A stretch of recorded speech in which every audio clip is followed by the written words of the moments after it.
Yeah. Yeah. On est parti. Alors attends, tac, tac, tac, tac, tac. Allez, 3, 2. Salut les sportifs, c'est Hermano et je suis très heureux de vous recevoir à nouveau sur un épisode du podcast Devenir triathlète. Aujourd'hui, on va parler entre Normands. Voilà, parce que de temps en temps, ça fait du bien aussi de se retrouver derrière. Il y a beaucoup de Normands qui sont passés sur le podcast ces derniers temps. Anyway, je suis très heureux de tendre le micro à Florian Dandel. Salut Florian.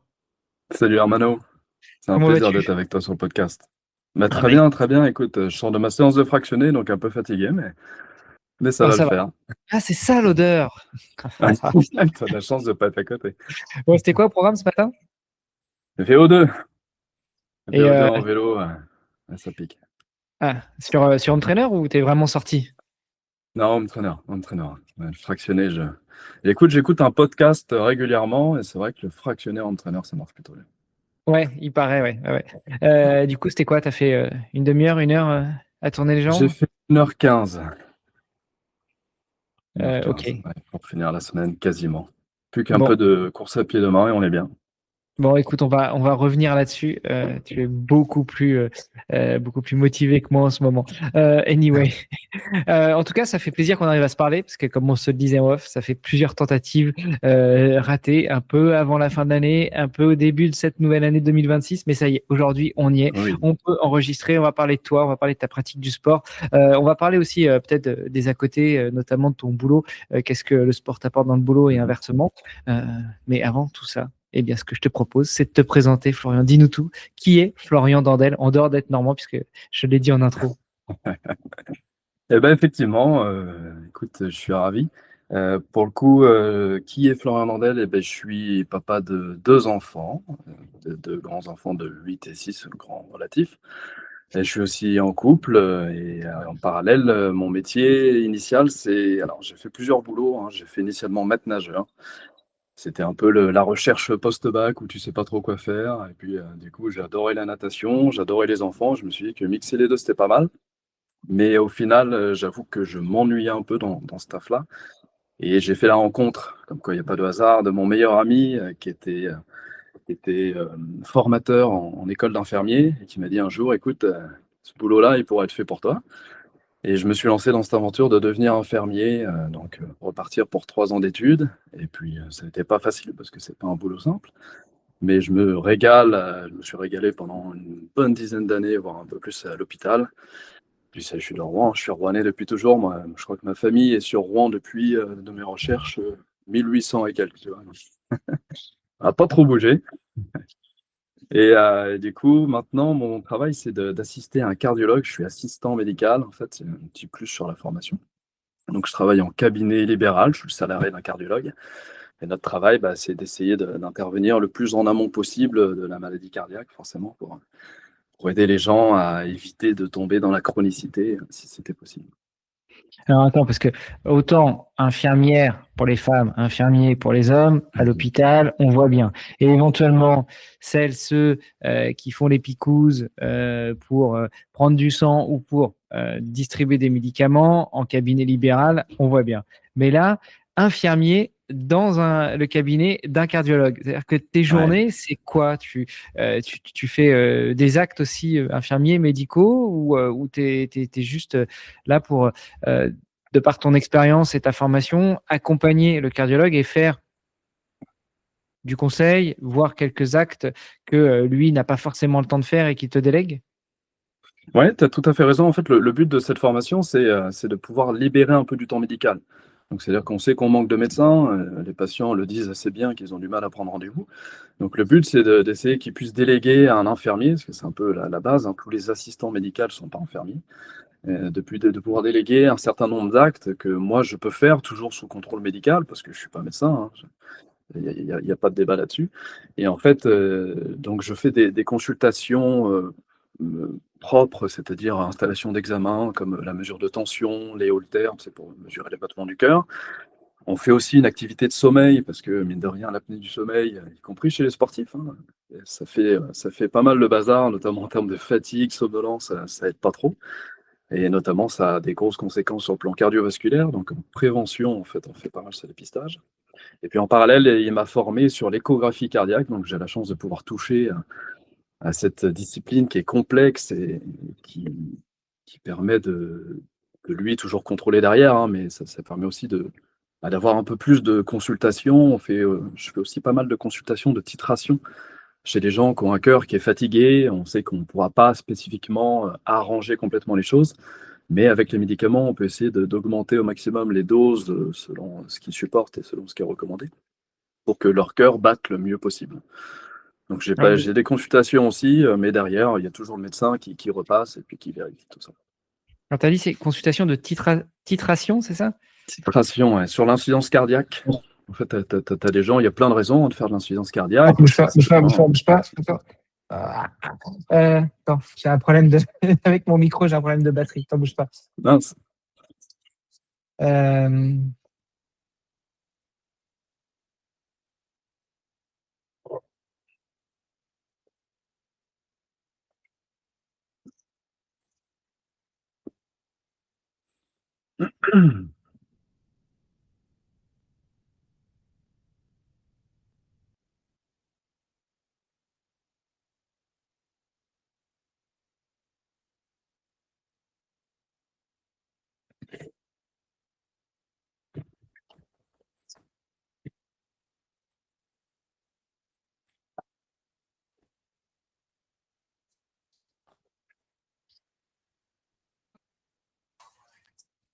attends, bouge pas, parce que mon fils, il a dû passer. Non, deux, c'est bon. Il a dû passer changer mes piles, et du coup, mon enregistreur numérique, il n'enregistre plus. Heureusement, mon associé a tout ce qu'il faut. Ça, c'est top. Faut juste le temps qu'il se relance, et puis après, on est reparti. Ça va, toi, tu vois un peu le bout du déménagement, tout ça, là? Ouais, c'est un peu la course en ce moment. Ouais, j'imagine. Un peu la folie. Tac, tac. Hop. Là, tu dois m'entendre mieux. Oui, effectivement. Ok, bon, ça a l'air d'être reparti. Donc, attends, hop, mon deuxième écouteur, on est reparti. Donc, tu disais, excuse-moi pour cette coupure, consultation de titration. C'est un terme technique qui veut dire quoi, la titration? Pour ajuster la posologie des médicaments? Exactement. En fait, l'idée, c'est qu'on démarre tout doux. Ça peut être, par exemple, tu as des titrations sur les gens douloureux en morphine, c'est-à-dire que tu vas jusqu'à la dose où ils sont soulagés. Et ben, nous, l'idée, c'est d'augmenter au fur et à mesure. Il y a des médicaments, on va dire, un peu types qu'on retrouve systématiquement selon le profil du patient, mais des médicaments qui sont recommandés, qu'il faut introduire pour aider ce cœur à mieux battre. Mais sauf que tu peux pas commencer trop fort, parce que sinon ils vont pas le supporter. Donc l'idée, c'est que tu commences à introduire chaque classe, et puis après, tu augmentes au fur et à mesure le dosage, soit selon la dose max recommandée, ou soit selon ce que supporte le patient. Ok, bon, ça c'est Donc ça se fait intéressant. progressivement. Et tu vois, c'est les consultations qui durent 15-20 minutes, et c'est des consultations, ça, qu'un infirmier formé peut faire. Ok. Bon, et puis j'imagine que ça apporte aussi un peu plus de flexibilité pour les patients qui passent une fois de temps en temps pour voir ce que ça donne et puis qui ne sont pas obligés à chaque fois d'avoir des rendez-vous qui sont à 6 mois pour ajuster la posologie, alors qu'effectivement, ça peut avoir soit des effets secondaires qui ne sont pas forcément agréables, soit au contraire, ne pas avoir d'effet et donc prolonger, enfin décaler le début de l'efficacité du traitement. Exactement, tout à fait. Ok. Tout à fait. Bon, ça, c'est du coup pour toi, pour la big picture, pour savoir un petit peu qui tu es, ce que tu fais et comment tu le fais. Aujourd'hui, on est vendredi quand on enregistre. Là, tu es chez toi. Est-ce que c'est parce que tu es en vacances ou c'est parce que tu fais tellement d'heures que des fois, tu rattrapes sur des journées de semaine habituelles? Écoute, je suis un infirmier un peu particulier. J'avoue que j'ai la chance de travailler déjà en horaire de journée, ce qui n'est pas courant chez les infirmiers. Et en fait, le temps de travail, c'est 80%. Donc ça, c'est cool pour l'entraînement, ça c'est top. Mais en parallèle, si tu veux, ça m'oblige parce que c'était pas un choix initial de faire un 80% avec ce cardiologue-là, mais c'était le deal, le contrat. Donc en parallèle, des fois, je fais des missions d'intérim en hôpital, de préférence dans mon domaine en cardiologie, mais après on prend ce qu'il y a. Pour compléter, donc tu vois, aujourd'hui je suis en repos, mais j'ai bossé 6 jours. Voilà, ma semaine elle a commencé samedi, moi. Ah ouais, donc, mais Donc, tu disais que ça peut être aussi plus pratique, en termes d'entraînement. ouais. Donc on va passer un petit peu sur la présentation de Florian le sportif, Florian le triathlète. Mais juste aujourd'hui, pour rester sur le sujet de l'entraînement et l'organisation de l'entraînement, comment tu Mhm. t'organises entre tes vacations et ton job, entre tes missions d'intérim, ou au contraire, c'est bien structuré, c'est bien aligné et puis c'est chaque semaine pareil? Bah, je crois qu'une des facultés du triathlète, surtout sur la longue distance, c'est l'adaptabilité, hein. Donc, du coup, on s'adapte. Des fois, ça se passe pas comme on veut, mais il faut être capable de changer le planning et puis pas rester figé. Mais globalement, c'est très structuré. Alors, je te raconte pas quand j'ai dit à ma femme que je voulais faire un Ironman, sa première réaction, ça n'a pas été «Ouais, super, c'est cool, je suis avec toi à 200%. Elle m'a dit «Dans quoi tu te lances encore?» J'ai peut-être tendance à être un peu hyperactif quand même. Et, euh, et pour le coup, bah, je savais, hein, j'avais anticipé, je la connais, donc je lui avais dit bah, écoute, oui pour le triathlon, si tu l'acceptes, mais en parallèle, le but, c'est pas de prendre du temps familial.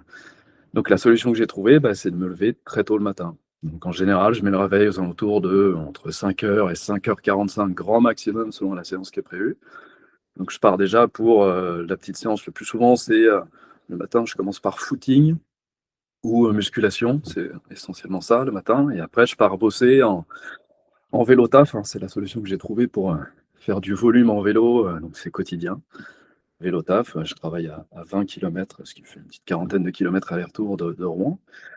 Et puis en parallèle, bah, le soir, j'essaie de limiter. Il y a que j'ai eu l'accord pour faire une séance de natation le lundi parce que j'ai la chance, si tu veux, de vivre dans un lieu où il y a une piscine qui fait 12,5, c'est déjà très bien.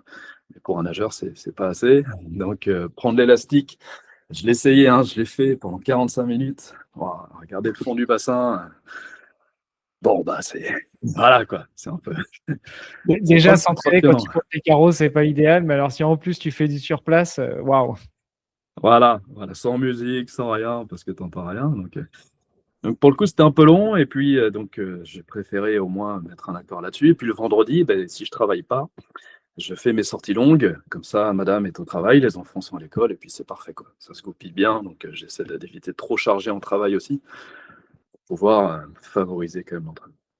OK. Revenons à toi et ta découverte du sport.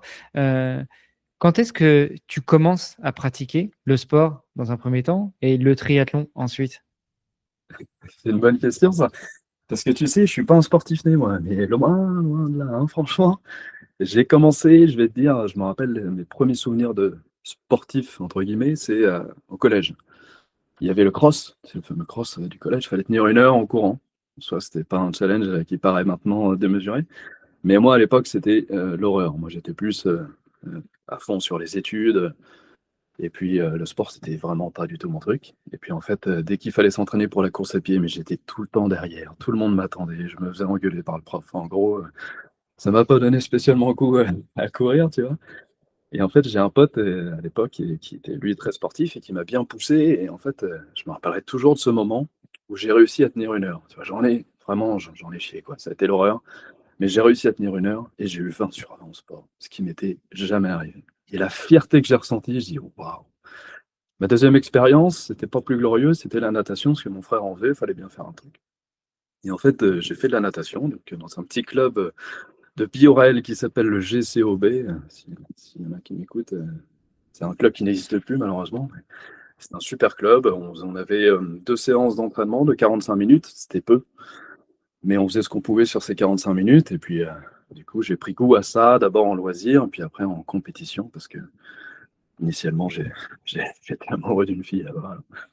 Et du coup, j'y retournais tous les ans pour la voir elle, plus que pour m'entraîner, mais finalement, j'ai vachement pris goût à la natation. J'ai Bah, fait quelques finalement, ça compétitions. motive, hein. Voilà, voilà, il faut le dire, hein, des fois c'est comme ça.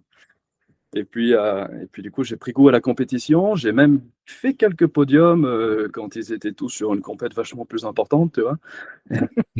J'adore cette clairvoyance. J'ai fait un Ah, pas podium, ça. bon, ils sont tous tombés, à côté de la piscine, donc du coup, bah, j'étais le seul à nager et Mais franchement, c'était carrément ça parce que, si tu veux, je me rappelle encore, c'était un 100 mètres papillon. Et puis je touche, tu vois, le bord. Et là, je regarde à droite, à gauche, personne.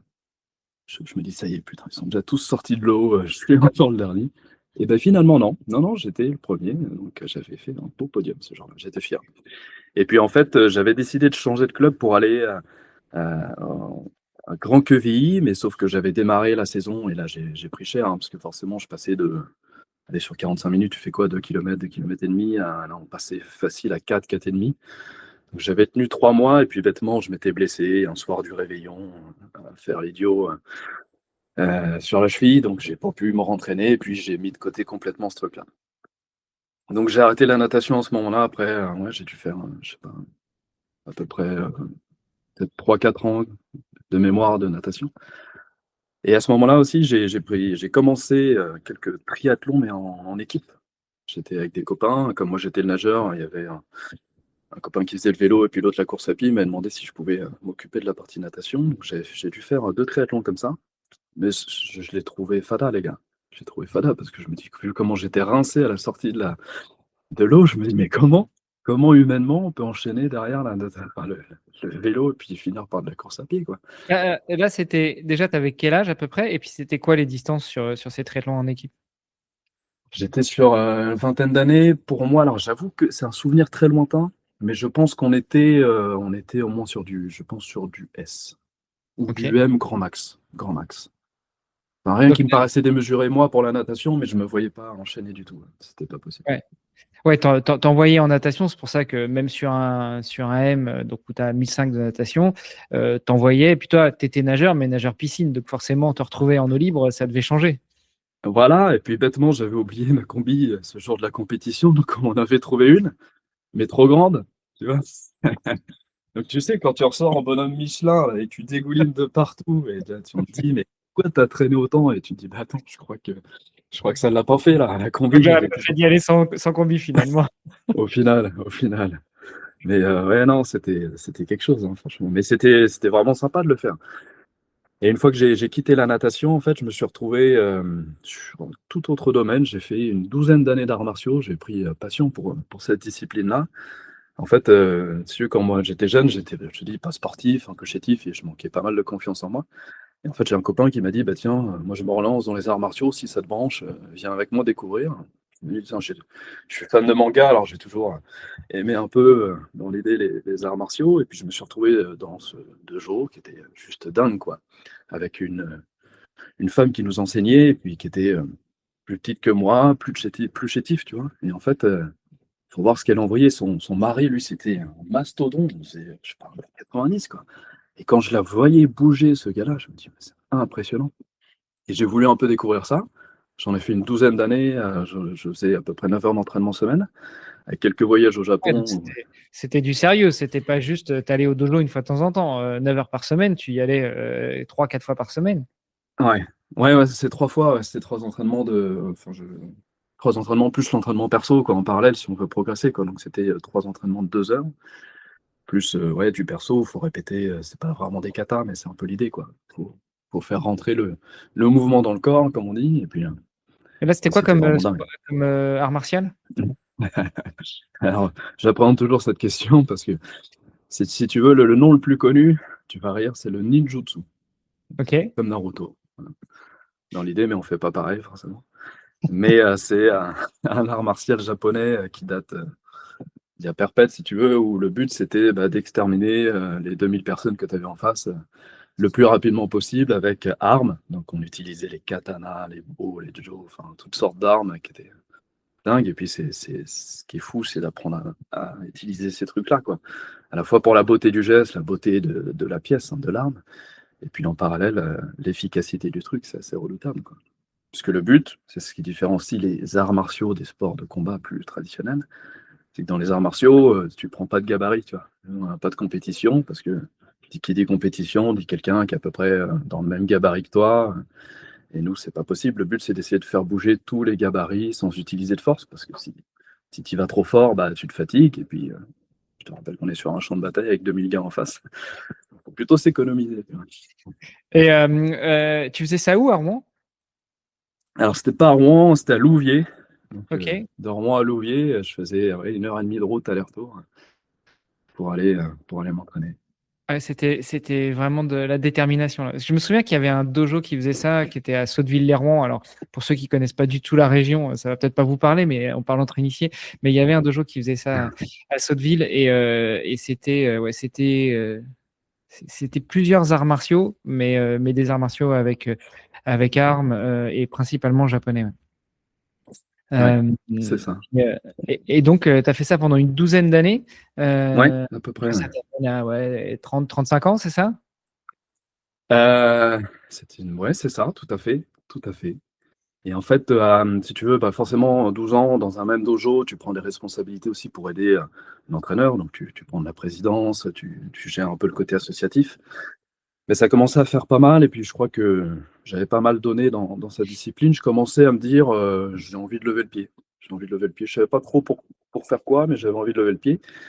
Et en fait, en 2019, j'ai eu un gros accident de moto. Parce que j'étais motard à l'époque. Alors, j'allais bosser que comme ça, donc c'était mon seul véhicule. En gros, je revenais du taf, un peu fatigué.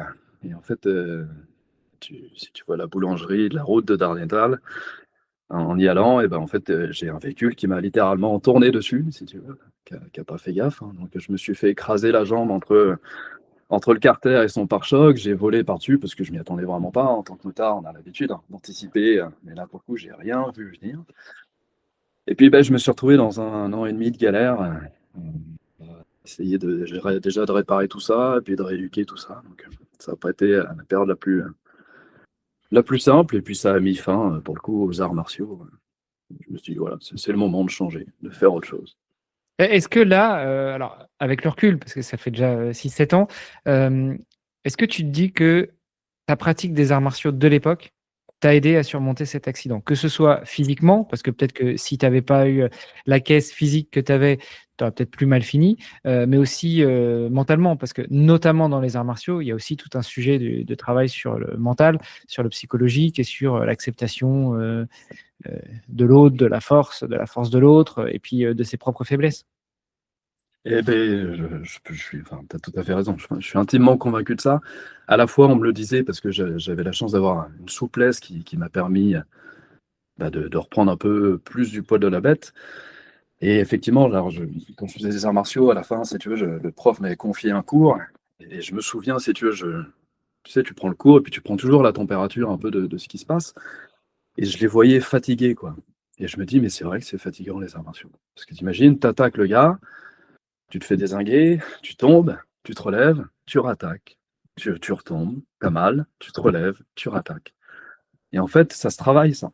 Parce que la place la plus glorieuse, entre guillemets, sur un entraînement, c'est quand tu subis avec le prof. Tu l'attaques lui, il te montre la technique. Et là, en fait, si tu restes concentré sur le fait d'avoir mal, parce que tu sais que tu vas avoir mal, c'est toujours mesuré, hein. Jamais j'ai été blessé ni rien, mais tu sais que tu vas avoir mal, mais si tu restes focus sur la douleur, tu passes complètement à côté de ce qui se passe, quoi. Et du coup, ça t'apprend un petit peu à dépasser ça. Et bah, j'ai retrouvé exactement cette même sensation au centre de rééducation où j'ai été, là, aux Herbiers. Et c'est exactement ça, en fait. Donc, tu as déjà, moi, j'avais subi 4 interventions quand même pour mes jambes. J'avais les 2 jambes fracassées, pour le coup. Donc, 4 interventions après. Et puis, pendant ce temps-là, il faut aller au centre. Et puis, on demande de bouger. Mais j'avais commencé par un kiné, parce que j'étais en fauteuil roulant. Tu imagines les 2 jambes, on te les répare, tu peux pas appuyer tout de suite dessus. Et j'avais trouvé un kiné qui me travaillait un peu la mobilité. Et puis, je savais qu'au bout de 6 semaines, j'avais le droit d'appuyer un peu sur une des 2 jambes. Donc autant dire que je lui ai dit, on y est, je suis chaud patate, j'ai envie de me lever, quoi. Il m'a dit, non, non, c'est mort. Moi, je fais pas ça. Tu vas attendre d'être dans le centre de rééducation. Donc, j'y suis allé. Et là, tu sais, tu t'arrives en fauteuil roulant, tu te dis quand même, est-ce que j'ai subi, je suis grave? Eh ben non, t'es pas grave du tout. T'as des mecs qui ont subi l'enfer, hein. Enfin, c'est vraiment ça. Et là, tu arrives, je me rappelle toujours de mon kiné, je le salue, d'ailleurs s'il écoute, mais il était top, un jeune, si tu veux, qui était tranquille en train de bosser avec un patient, et puis il me dit, ok, va te mettre là-bas. Donc j'y vais, et puis après il me dit, moi je vais m'occuper de toi, donc il m'installe sur une petite table, il me dit, ça va là, si je fais ça? Ouais, ok, il me bouge un peu la jambe, ok, super, donc il commence à me redresser sur la table.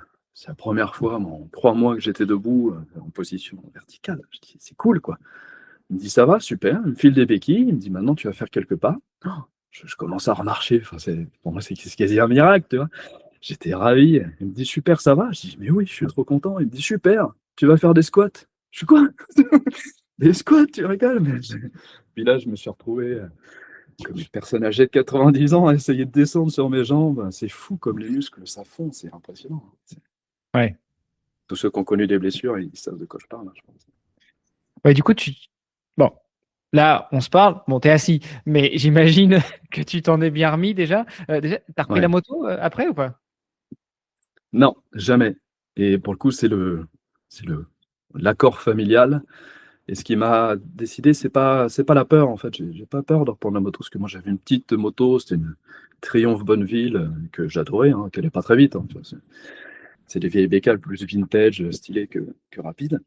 Et j'adorais cette bécane. Et en fait, j'avais un copain qui stockait un scooter dans le garage, et puis je fallait que je range le garage. Je dis, je vais lui ramener, quoi. Elbeuf, hein, moi j'habite entre Tourville et Elbeuf, donc pas très loin, 10 minutes de scooter. Et en fait, j'ai ma fille qui était en voiture avec ma femme là, pour me ramener, et elle était en panique totale de me voir sur un scooter. Elle disait, faut pas que papa y retombe, faut pas que papa. En fait, ils ont tous subi un peu, forcément, pas qu'un peu, même l'accident. Et je me suis dit, je veux pas leur faire subir ça, quoi. Donc, interdiction, et bah écoute, au final, pour mon plus grand bonheur, parce que c'est ce qui m'a mis au vélo initialement. Du coup, j'ai changé de taf là, c'est là que j'avais trouvé le boulot d'assistant, et je m'étais dit que plutôt que subir les bouchons, bah, je vais me garer à distance de Rouen, et puis bah, je vais finir en vélo, ce qui faisait pas beaucoup, 6-7 km. Puis après, je me dis, bah, c'est cool là, les jambes, ça se passe bien, je suis en forme, même plus qu'avant. Donc, je vais augmenter un peu la distance, et puis après, bah, je partais de chez moi. Ok. Donc Voici. c'est un peu comme ça que tu t'es mis au vélo. Et du coup, le triathlon, comment tu le rencontres, redécouvres? Parce que tu nous as dit au début que tu faisais déjà des tris en équipe. Toi, tu étais le nageur, mais tu connaissais déjà un petit peu l'état d'esprit, l'ambiance, l'enchaînement. À quel moment tu t'es dit, allez, maintenant je suis un grand, je vais y aller, je vais le faire en entier? Et bah, grâce à un ami, Fabien, avec qui lui avait déjà fait un triathlon, on faisait du vélo ensemble, et puis j'avais pas, enfin, on se challengeait un peu, et puis il m'a dit, mais tu veux pas te mettre au tri? Je lui ai dit, écoute, franchement, j'ai pas le temps. Je lui ai dit, c'est pas possible, déjà, je vais taffer, je suis à 1h30 de vélo par jour.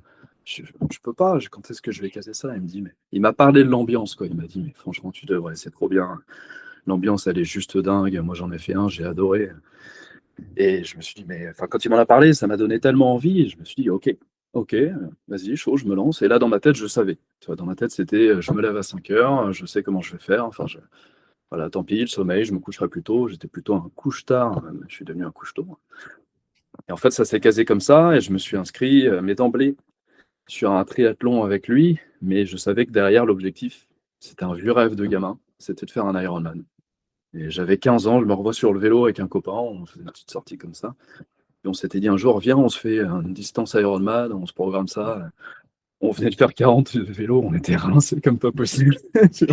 Et puis on rêvait de faire un truc comme ça, on se dit, bon, allez, c'est pas pour nous, quoi, clairement. Mais là, je me suis dit, je me remets au tri, j'ai un peu de caisse en vélo, j'y vais. J'y vais, je m'inscris pour un Iron, je fais le volume nécessaire, et puis j'y vais. Et ça, c'était quand? Bah, c'était il y a 1 an et demi. C'était il y a 1 an et demi, c'était donc il n'y a pas si longtemps, clairement. Et du coup, je m'étais inscrit sur le triathlon de Fin, c'est un petit patelin, je ne sais pas si tu connais, du côté de chez Mhm. nous. Donc c'était un M, et j'avais déjà un volume d'entraînement qui était pas mal, quoi. Alors je reprenais la course à pied, ça n'a jamais été mon truc, hein. Moi, je suis pas un rapide du tout en course à pied, et je souffre forcément avec les jambes, si tu veux. Même si j'ai bien récupéré, moi je démarre, j'ai l'impression que j'ai des aiguilles qui me rentrent dans les os, dans les muscles, tu vois. Le temps que ça se chauffe un peu, puis après ça va un peu plus. Mais au bout de 30 minutes, j'étais un peu fatigué. Donc le temps de reprendre un petit peu ça, mais j'en faisais pas mal, hein. Je faisais trois fois la semaine. J'étais monté sur un volume aux alentours de 7 heures, ce qui me paraissait pas trop mal, si tu veux, pour un M. Et en fait, c'était le jour de l'Ironman de Nice. Donc forcément, petite pensée pour eux. Mais il faisait une canicule. J'ai jamais eu autant chaud de ma vie.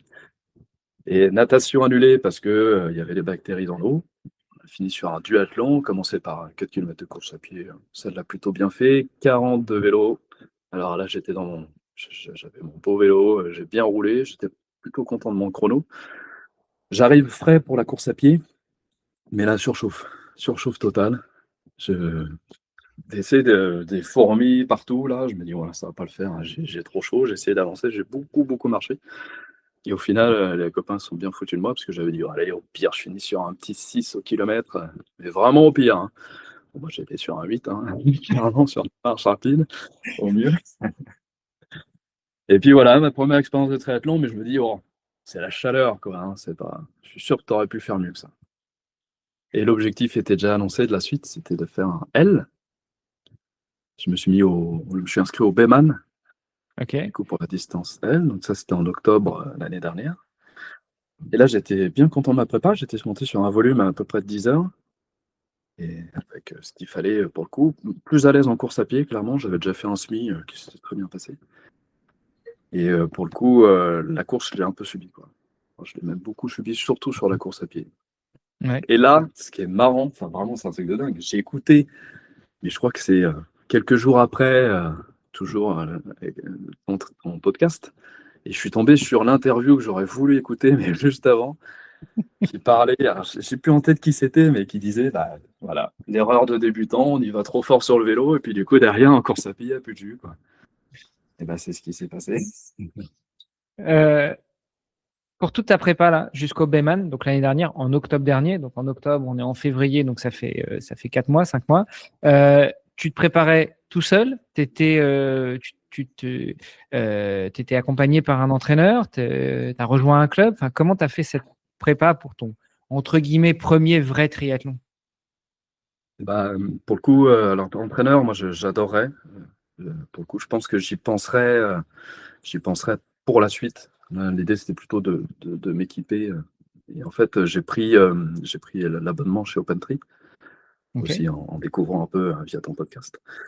Mais j'avais en parallèle aussi Campus Coach, que je trouvais pas mal, hein, pour la course à pied. Et du coup, je me suis préparé comme ça, parce que le club, j'adorerais, parce que je pense que c'est vraiment le top pour progresser. Mais qui dit club dit entraînement à telle heure, et ça, c'est pas possible pour moi.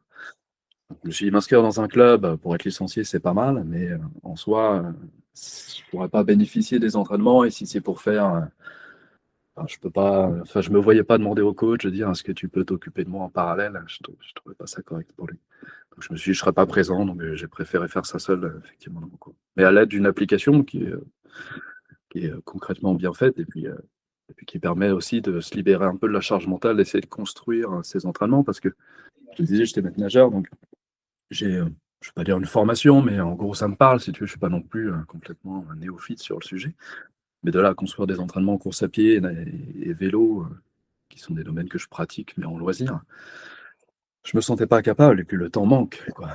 L'idée, quand on prépare à l'Iron, c'est de monter, si je peux, vers 15-16 heures d'entraînement semaine, avec pas un temps plein, mais pas très loin en parallèle.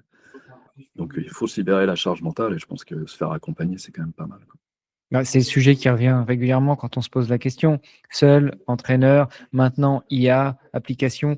Et il y a deux choses qui quand même vont dans le sens de l'entraîneur. La première, et qu'on peut retrouver aussi avec une IA ou une application, comme tu dis, c'est que tu t'épargnes la charge mentale. La deuxième, c'est que souvent dans l'IA ou dans l'application, si tu as un sujet de réorganiser les entraînements ou de blessures, de douleurs, de fatigue excessive, au contraire de grosses patates, ou de créneaux qui se libèrent dans la semaine pour pouvoir en faire plus cette semaine, sachant que la semaine prochaine, bah, finalement, tu vas avoir des créneaux qui vont se fermer. Ça, on a plutôt le côté humain qui va rentrer en jeu et le fait que c'est ce que l'entraîneur, le coach va t'apporter encore en plus avec plein d'autres choses. Donc, je comprends tout à fait. Et malgré tout, tu as quand même pas trop mal réussi puisque tu as réussi à aller jusqu'au bout de ce Bayman. Même si tu as souffert, tu as quand même réussi à aller jusqu'au bout. Ouais, c'est vrai, c'était ouf. En vrai, enfin, tu sais, j'avais déjà les boules, j'avais ma femme, mes enfants qui étaient en face, quasi sur la ligne d'arrivée, enfin, d'entendre allez papa, ça redonne un tonus, enfin, la dynamique des gens, enfin, c'est vrai que enfin, mon pote m'avait pas menti, quoi, c'est une expérience de dingue, quoi. Quand t'en peux plus, t'es à bout, en plus, enfin, ce qui est frustrant, c'est que je suis sorti pas mal de natation, dans les 250 premiers, tu vois, c'était pas trop mal sur quasi 1000. Vélo, j'ai fait mon meilleur temps sur 90 bornes. Bon, c'est là que j'aurais dû dire, il y a un souci, c'est pas trop normal à ce moment-là, tu vois. Et en fait, j'étais dans les 350, et puis après, bah, je me suis fait doubler pendant 2 heures. Ça a été, même psychologiquement, tu te dis, putain, tu sais, tu vois tous les gars que tu as doublés qui te font la petite tape dans le dos, tu sais, allez, vas-y, allez, courage. Ça veut dire, vas-y, c'est bon, quoi, Ouais, laisse-moi c'est bon, tranquille. lâche-moi. Et tu as tous les spectateurs qui sont là et qui t'encouragent en disant, allez, parce que tu as ton nom sur le dossard, donc allez, Florian, vas-y. Et puis c'est dingue parce que ils sont là pour toi, ils pourraient faire autre chose de leur journée, et puis ils se disent, tiens, on va l'encourager lui. Et bah, c'est cool, moi j'ai trouvé ça génial, et plein de fois, ça m'a aidé à me relancer dans cette course que j'ai vraiment subie, où je crois qu'on est un petit peu pareil, parce que j'ai écouté le dernier podcast, mais où tu sais, j'ai broyé du noir quoi, pendant 20 bornes, et je me dis, et tu veux faire un Ironman? Regarde-toi là, regarde-toi, tu n'es pas capable de courir 20 bornes là, et tu veux faire un Ironman? Mais laisse tomber, revends ton dossard. Et j'ai bien fait de le prendre avant, hein, parce que je crois que si je l'avais pris après, enfin, je l'aurais pas pris, tout simplement. J'aurais pas pris. Ouais. Non, mais il faut se dire que tu seras dans une autre dynamique. Déjà, à l'entraînement, tu vas passer une étape au-dessus. La motivation va aussi jouer pas mal là-dedans. Tu vas arriver, normalement, tu seras prêt et donc tu seras aussi rassuré sur ce fait-là. Et puis surtout, et c'est le sujet que je voulais pas mal qu'on aborde aujourd'hui, tu es un néo-triathlète. Ça fait 1 an et demi que tu as commencé le triathlon. Ouais. Donc, tu as fait des erreurs au début, comme tout le monde, et on va pouvoir en parler peut-être pour que justement ceux qui débutent ou qui vont débuter ne reproduisent pas forcément ces erreurs. Mais du coup, tu vas avoir appris de ces erreurs. Et puis comme on enregistre aujourd'hui, on va repasser ça un petit peu en revue. Et puis tu vas arriver sur ton Ironman, tu seras plus que prêt et tu vas pas reproduire ces mêmes erreurs. Tu l'as dit, la principale que tu as notée, c'est que tu as trop donné en vélo ou tu étais bien, tu as donné, jusqu'à ce que tu vides les réserves, et après tu as subi en course à pied. Comment tu analyserais ça? Est-ce que c'est uniquement le «j'ai trop donné»? Est-ce qu'il y avait, des éléments complémentaires? Tu travailles chez un cardiologue, tu le sais, dans, la bonne santé, ça passe aussi par une bonne hygiène, par un équilibre d'alimentation, par un équilibre au niveau du sommeil. Tu l'as dit, l'apnée du sommeil, ça peut avoir un impact. Est-ce que toi, dans ta course, il y a eu que le «Ah, je suis bien, je donne tout» et puis après: «Merde, j'ai trop donné» ou tu as peut-être pas assez bu, tu as peut-être pas assez mangé, tu as peut-être pas assez calibré justement ce que tu étais capable de donner et là, on en reviendra soit à la sensation, soit, aux capteurs, aux éléments qu'on peut utiliser qui peuvent nous accompagner pendant, un entraînement et une course. Enfin, à ton avis, aujourd'hui, avec le recul, 6 mois après, comment tu analyses ça? Et bah, je pense déjà, il faut se donner un peu de temps parce que sur le coup, je crois que tu es pas objectif pour analyser le truc. Sur le coup, tu te dis juste: «Tu es nul et c'est pas fait pour toi, tu t'es planté». Mais après, c'est vrai qu'après coup, heu, hem, je pense qu'en écoutant, beh, pour le coup, hein, vraiment moi je suis un bébé devenir triathlète, hein, parce que j'ai commencé avec toi et puis j'ai écouté mais beaucoup, beaucoup de tes podcasts. Mais c'est vrai que c'est ça qui m'a permis d'avoir les réponses. Je pense qu'au niveau alimentation, j'ai certainement sous-estimé l'apport glucidique. Je m'étais dit toutes les heures. Et je pense que c'est pas assez. À mon avis, il faut que je passe toutes les 45 minutes pour le bar, le gel. L'hydratation, c'est pareil. J'ai pris l'expérience parce que de prendre du sucré en permanence, j'avais mis ce qu'il fallait là dans les bidons. Mais en fait, je supportais plus à la fin. Et je me dis, il faut un peu d'eau claire pour rincer tout ça. Ça me paraît pas mal. Et après, beh, effectivement, oui, sur le vélo, j'ai la chance d'avoir un capteur de puissance et en fait, j'ai pas du tout mesuré, tu sais, par rapport au FTP, en me disant: «Il faut que je reste dans cette zone-là de pourcentage. On verra bien ce qui se passe, mais il faut que j'y reste parce que je peux pas être à 100 de cet FTP, c'est pas possible». Et donc tout ça, c'est des données que je n'avais pas pris en compte sur ce L et c'est évident que là, pour le coup, je vais reprendre en compte en faisant les tests en amont. Là, je rentre dans la période où je pense que je vais les faire. Recalculer tout ça et puis en tout cas rester sur ce pourcentage-là, me brider parce que c'est vrai qu'aussi après c'est la première expérience donc si tu veux j'ai, plein de fois j'ai oublié de lancer ma montre, tu sais, pour, mes chronos, et vraiment je me vois sur le vélo, j'étais mais tellement bien, je suis parti à 40 km/h, ce que je fais jamais, mais j'étais bien et puis au bout de 40 kilomètres, c'est mon trajet, je commence à sentir un petit coup de fatigue. Tu vois, sur les côtes, moi j'envoie du steak. En général sur les côtes, je me fais pas trop doubler. Et bah là, je me suis pas trop fait doubler, mais je me refaisais doubler à chaque fois sur les descentes, quoi. Donc tous les mecs que je doublais à l'aller sur les côtes, ils me redoublaient sur la descente. Et là, je me dis: «Attends, à mon avis, dans ta stratégie, il y a un truc qui va pas, parce qu'ils ont l'air vachement plus frais que toi. Donc, à mon avis, il faut que tu lèves le pied sur la montée et puis que tu envoies peut-être un peu plus sur les descentes, là où c'est peut-être un peu plus facile, quoi. Donc, ouais, il y a pas mal de stratégies de course sur le vélo spécifiquement. Et puis, je pense que j'ai sous-estimé le volume de course à pied où je savais que ça allait être compliqué. Mais là, maintenant, je vois bien la différence où j'ai inclus le fractionné très tardivement, ce que j'avais pas fait sur le L du tout, parce que je voulais juste finir, je voulais juste faire du volume. Et je ne m'étais pas dit, tiens, ce serait cool que tu le fasses dans tel temps. Et en fait, au fur et à mesure, d'écouter tes podcasts, d'entendre les gars vibrer, tout ça, je me dis, allez, franchement, si j'arrivais à le faire en moins de 6 heures, enfin, pour moi, ce serait cool, quoi.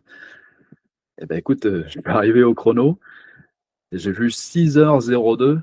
Et je me dis, ah, purée, si j'avais eu déjà 2 minutes sur ce temps-là, c'est rien, quoi. Et en fait, sur le temps, tu sais, comme c'était un rolling start, en fait, sur mon temps officiel, c'est 5 minutes 50, enfin 5 heures, pardon, 5h58. Et finalement, je l'avais fait, alors que j'étais clairement pas au top sur la fin. Et je me dis, mais c'est top, quoi. C'est top. Et du coup, j'ai augmenté le volume de course à pied parce que je veux être plus à l'aise. Et ce qui était compliqué pour moi il y a encore 3 mois, maintenant, me faire une séance de VO2 sur 45 minutes, bah, non seulement ça passe, en plus je suis bien relatif après une séance de VO2, mais tu vois, je repars sur le vélo derrière sans trop de difficultés, ce qui il y a 3 mois pour moi était juste pas possible, je voyais pas ça. Et en plus, la course à pied, j'ai jamais vraiment aimé ça. Et ben maintenant, je prends mes baskets, je suis content, je suis bien. Et Mais là, tu je me vois, dis, j'ai passé le cap. il y a plusieurs éléments du coup sur lesquels on peut réagir déjà. Le premier, et c'est vrai que tu l'as dit toi-même, mais j'allais le mettre en avant, c'est que tous les jours, tu fais 20 bornes le matin, 20 bornes le soir. Donc tous les jours, déjà, tu fais une prépa en vélo, mais une prépa courte. Là, tu pars sur un L, tu as 90 bornes de vélo. Donc les 20 premiers, ça passe nickel. Les 20 suivants, bon, ça passe encore. Et puis au bout de tes 40 bornes, qui est la distance quotidienne que tu fais, bah là, tu commences à taper justement dans ce qui devrait être l'entraînement. Parce que peut-être tu n'avais pas suffisamment travaillé avant, Ouais. mais c'est aussi un signe intéressant, je pense, pour les gens qui vont se mettre à faire du triathlon ou qui vont allonger les distances. C'est bah, à l'entraînement, oui, on fait tous comme on peut. Oui, si on peut s'entraîner 4 fois par semaine, 1 heure, bah, on va faire 4 fois 1 heure. Okay. Mais finalement, ce serait peut-être plus intéressant de faire 3 fois 1 heure et 1 fois 2 heures. Parce que bah, si on veut faire du long, il faut Mm. aussi entraîner son corps à gérer le long, à gérer l'endurance. Et c'est pas que l'aspect purement physique. Il y a aussi ce qui va à côté, dont tu as parlé, l'hydratation, l'alimentation, etc. Parce que finalement, Mm. tu fais des séances d'1 heure, ouais, le sucré, l'isotonique, ça passe, la barre, le gel, ouais, ça passe. Ouais. Mais ça donne quoi si tu restes 3 heures sur le vélo et que tu l'as jamais fait, ou alors tellement peu que tu te rends pas compte finalement de l'impact que ça va avoir en compétition, surtout qu'en compétition, il y a plein Mm. d'autres choses qui changent, qui font que ton microbiote, il n'est pas exactement le même que quand tu vas t'entraîner le matin à 5 heures, alors que là, ta compétition, tu l'as fait à 14 heures, quoi. Enfin, il y a tous ces éléments-là, je pense, qui sont nécessaires à prendre en compte dans l'entraînement. Et puis, tu l'as dit aussi à la fin de ta réponse, c'est maintenant, tu mets tes baskets et tu y vas avec plaisir. Et donc, tu as trouvé le plaisir de courir là où avant, tu subissais un petit peu. Et ça aussi, c'est un élément qui rentre en jeu dans la préparation, dans l'entraînement, c'est le plaisir. Si tu fais les choses juste parce que tu dois les faire, bah, finalement, va bosser quoi, juste pour toucher ton salaire à la fin du mois. Ouais. Non, mais c'est évident, c'est évident. Tu as raison sur les restes, justement, aussi, que j'ai prévu, enfin, que j'ai déjà démarré. Déjà, c'est les blocs. J'en avais fait aucun, ce qui est stupide, hein, pour le coup, sur une prépa de tri. Donc, les blocs, c'est évident de faire des 3 heures, 2 heures ou 3 heures de vélo, puis après enchaîner avec un peu de course à pied. Ça, c'est ce que je faisais pas. Des sorties longues aussi, que je faisais pas spécifiquement ou de temps en temps, trop peu régulièrement. Et sur la notion de plaisir, moi, je suis un peu. Je, je te dis, je crois pas que je suis un sportif de base, mais j'ai de l'endurance. Alors, c'est certainement, on dit le l'INPO en art martial, c'est l'endurance, la patience, la persévérance. Au début, je subis, mais tout ce que j'ai fait, hein, je veux dire, quand j'ai fait infirmier, au début, j'ai subi. Par contre, après, j'ai pris un kiff de dingue. Et bah, la course à pied, pour moi, c'est pareil. Le triathlon, pour moi, c'est pareil. Au début, je subis parce que, mine de rien, de monter à 10 heures d'entraînement, c'était pas facile. Enfin, j'avais pas un corps qui était suffisamment entraîné pour ça. Et puis, un peu bête, tu vois, j'ai 40 ans, j'ai pris 40 ans l'année dernière et je m'étais dit, un Ironman à tes 40 ans, c'est super, quoi. Bah, je reste sur cet objectif parce que de toute façon, j'ai le dossard et il va falloir que je le fasse, quoi. Mais en soi, ce sera à refaire dans d'autres circonstances. Je me dis, mais tu vois, la progressivité, ce que j'ai pas du tout fait sur mon L, la progressivité, c'est fait que ça paye vachement plus que, que d'y aller comme un bourrin. Et aussi, j'ai appris, grâce à ton entraîneur, hein, Christophe Yamas, sur le podcast, je pourrais presque te ressortir le numéro, mais je vais faire une erreur, mais sur la récupération. En fait, Ouais. tu te rends compte que te reposer, ben, c'est bien. Et puis qu'en fait, déjà, tu perds pas, qu'en plus, tu es vachement plus frais. Et maintenant, je vois ça comme le moment où, tu sais, tu t'entraînes, enfin, je fais les 3 semaines, une semaine, tu t'entraînes 3 semaines où tu y vas, la dernière semaine, tu es fatigué, et puis j'ai l'impression, tu sais, comme les jeux vidéo, tu vois, tu fors, et puis après, hop, tu mets ça dans ta caisse sur la petite semaine de récup, et comme ça, tu repars un peu ressourcé pour ce qui vient. Et en fait, tu te rends compte que c'est primordial. Le sommeil, l'alimentation au quotidien, de faire gaffe à ce que tu manges. Ce qui était compliqué pour moi, parce que j'avoue que je suis un peu gourmand. Et ben, au final, maintenant, ça devient beaucoup plus fluide, pas par contrainte, mais parce que tu sens vraiment la différence. Tu sais, quand tu n'as pas assez dormi, bah, c'est plus dur, y compris mentalement. Tu sais, quand tu manges pas bien, bah, si tu fais un coup de vélo derrière, tu vois bien que tu as tes jambes qui suivent pas pareil. Et en fait, tu le fais non pas parce qu'il faut, mais parce que c'est ce qui te fait du bien, en fait. Tu vois. Ouais. Et tu vois, le dernier podcast que j'ai écouté, c'est celui d'Émilie Maurier. J'ai adoré son podcast. J'ai adoré son podcast. Enfin, je pense que vous aussi, parce que ça se sentait, quoi. Ça se sentait que Ouais. vous vibriez, mais je comprends pourquoi, parce qu'elle elle est incroyable. Effectivement, 20 ans d'expérience de triathlon. Je me dis, mais oui, oui, c'est ça. C'est ça. Il faut prendre du plaisir. Il faut trouver un équilibre dans sa vie. Il ne faut pas y aller, tu sais, bête et discipliné, même si peut-être que chacun a sa façon de fonctionner. Mais je crois que le plaisir, c'est hyper important. Et je crois que si tu subis tout le temps, c'est qu'il y a un souci, quoi. C'est pas normal. Ou que tu n'es pas là pour les bonnes raisons. Et tu veux cocher une case et donc tu subis pour cocher la case, mais au final, qu'est-ce que tu veux en retirer? Ça, c'est autre chose. Euh, tu, euh, C'est vrai. du coup, là, donc avant ton Bayman, tu t'étais inscrit sur un Ironman, sur lequel as-tu jeté ton dévolu? Tour, parce Tour. que c'est plat. Ça, c'est quelle époque? Redis-nous. Ça, c'est le 14 juin. Bon, ça te On est laisse à encore. ouais, 112 à peu près. 112 jours, tu sais, tous les matins sur ma montre et ma fiche Ironman dans 112 jours, à peu près. Donc là, il te reste un petit peu plus de 3 mois pour préparer. Bon, en général, 3 mois, c'est le temps qu'on se donne pour préparer un marathon quand on est déjà un peu coureur, mais qu'on n'est pas rentré dans la prépa spécifique. Sur l'Ironman, on est plutôt sur 6 mois en général, surtout si on n'en a jamais fait avant. Toi, tu as déjà fait un L, tu as déjà vu le triathlon. À ton avis, aujourd'hui, à un peu plus de 3 mois de l'échéance, qu'est-ce qui te reste à travailler?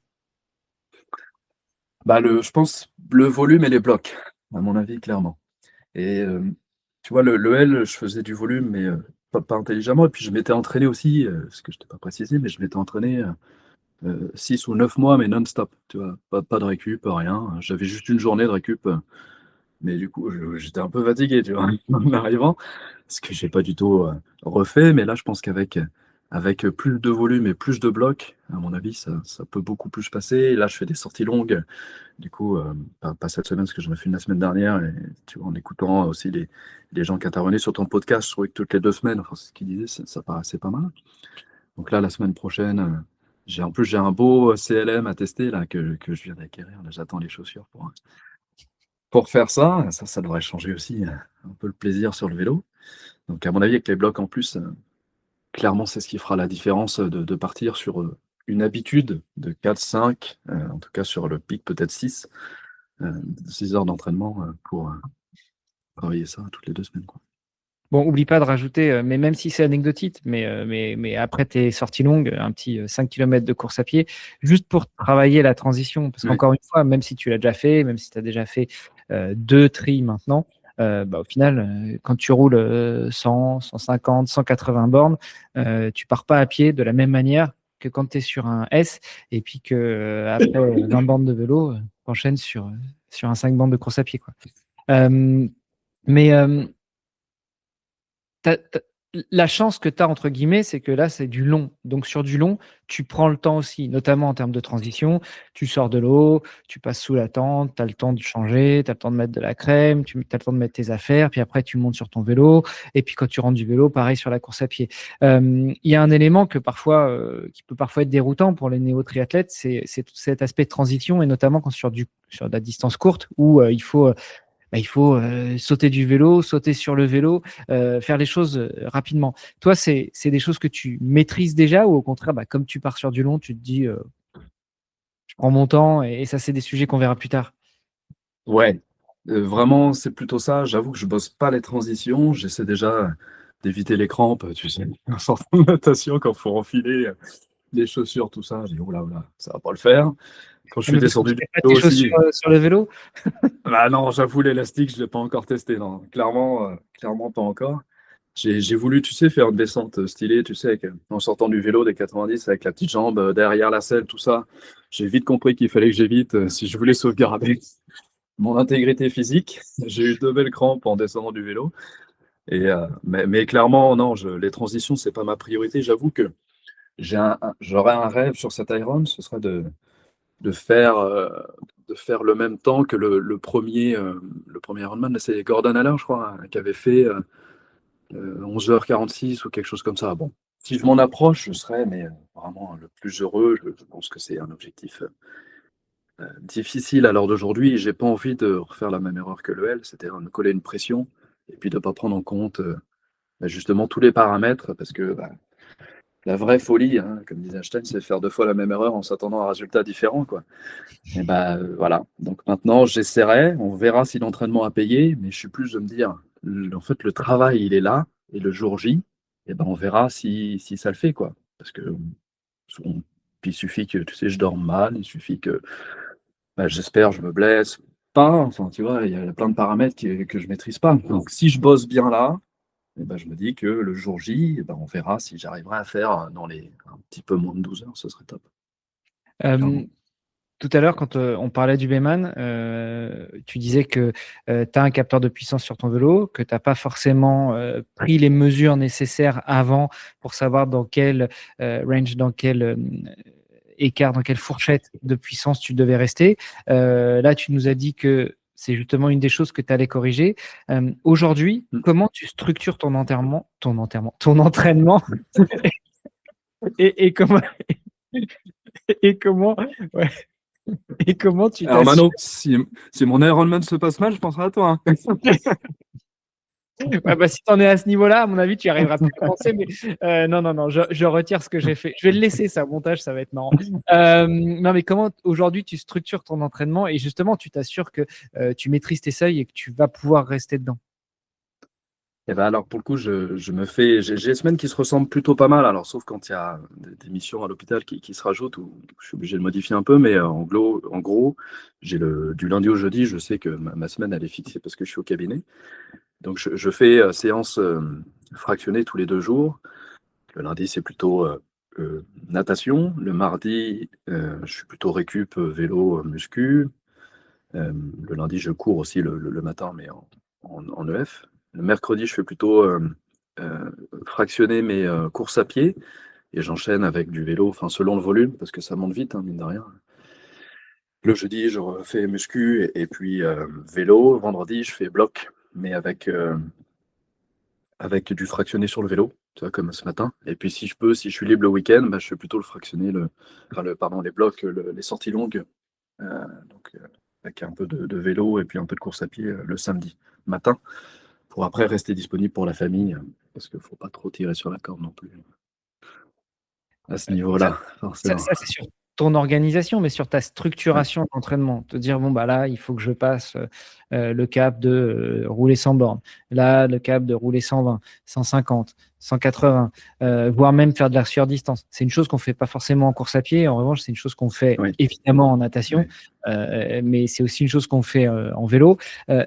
Comment tu structures ça? Et puis, ça fait quand même beaucoup de fractionnés, hein. Tu sais, on en parle beaucoup. Le ratio 80-20 est pas mal, hein. Donc, si tu arrives à placer 3 entraînements de fractionnés sur juste 20%, Ça me semble beaucoup quand même, 3 entraînements fractionnés dans la semaine. Hein. T'en fais peut-être un peu trop. Bon, anyway. Mais, non, mais justement, comment est-ce que tu structures ça? Comment tu te dis tel jour je vais faire du fractionné, tel jour je vais faire du long, tel jour je vais faire de l'EF, et surtout qu'il y a les 3 sports. Parce que à la limite, il faudrait reproduire plus ou moins le schéma dans les 3 sports en s'assurant que tu génères pas trop de fatigue dans l'un pour pouvoir continuer sur l'autre, que tu ne tapes pas 2 séances de fractionné 2 jours d'affilée parce que il faut que ton corps puisse récupérer, surtout quand on a passé la quarantaine. Donc, comment tu structures tout ça? Tu te fais accompagner, tu te fais guider, tu utilises des outils ou au feeling? Plutôt, j'avoue, au feeling, en essayant de respecter le peu de base physiologique que j'ai. Pour le coup, en disant, si tu fais une fractionnée, forcément, t'enchaînes derrière avec de l'EF, tu vas tout doux. Et puis après, c'est le ressenti parce que il y a des jours où tu es plus fatigué que d'autres, des jours où tu sens que tu accumules. Là, tu vois, je devais repartir pour de la natation. Vu ce matin, j'ai pas mal subi sur mon vélo. Après, tu vois, je suis bien, mais je sais que la natation, ça pourrait être de trop. Donc pour le coup, je me dis, je lève le pied sur la natation. En fait, je réajuste vraiment selon ce que je ressens aussi. Après, c'est ce qui est pas simple, parce que pour le coup, il faut savoir si c'est, est-ce que tu es fatigué normal? Est-ce que tu es fatigué un petit peu trop?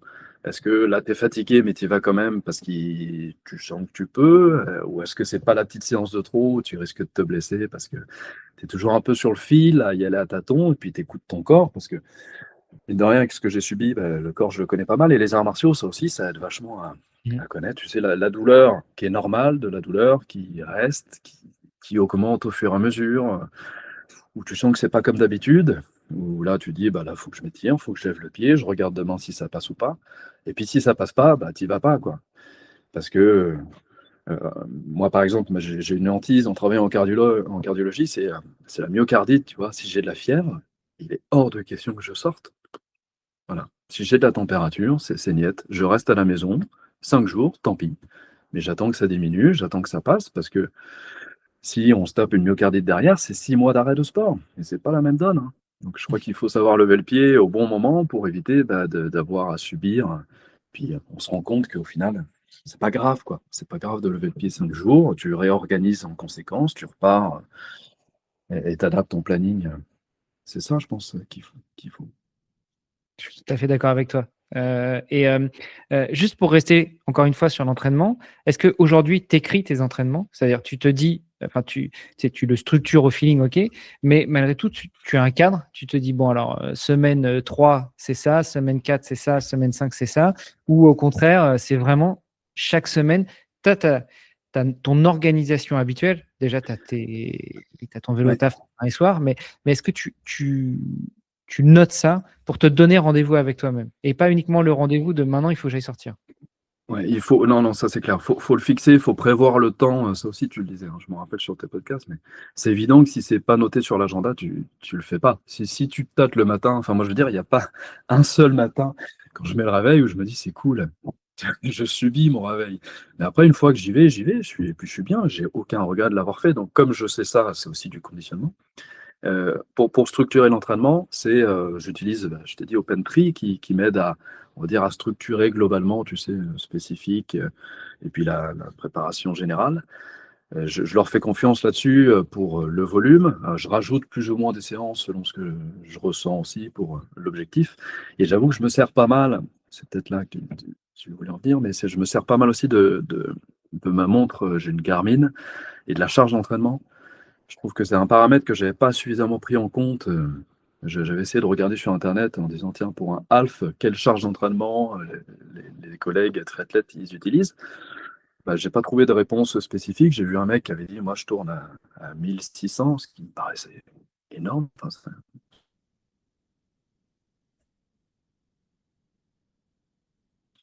ça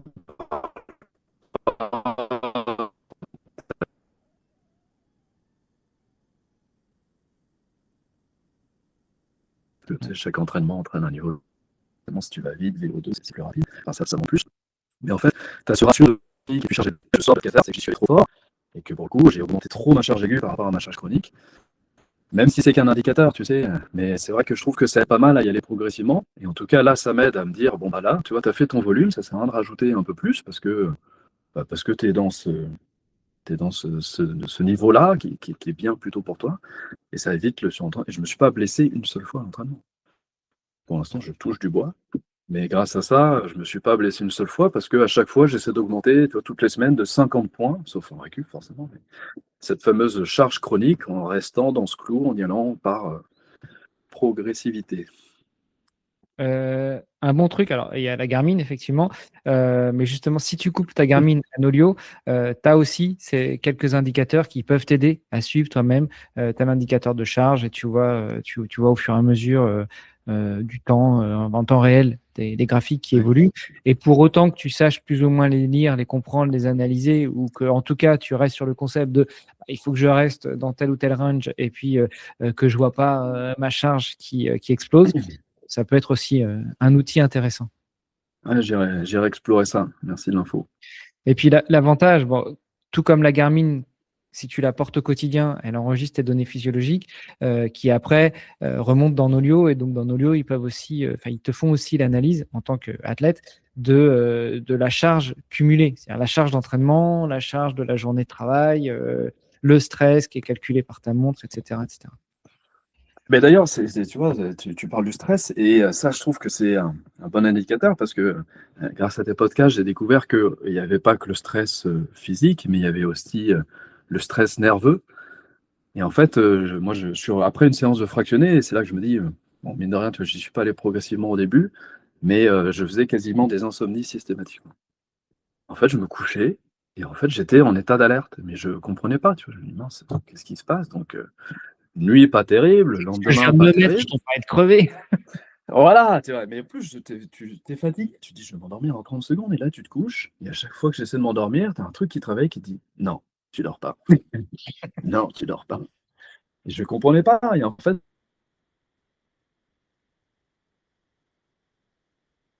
après, bah, tu vois, tu t'analyses, tu dis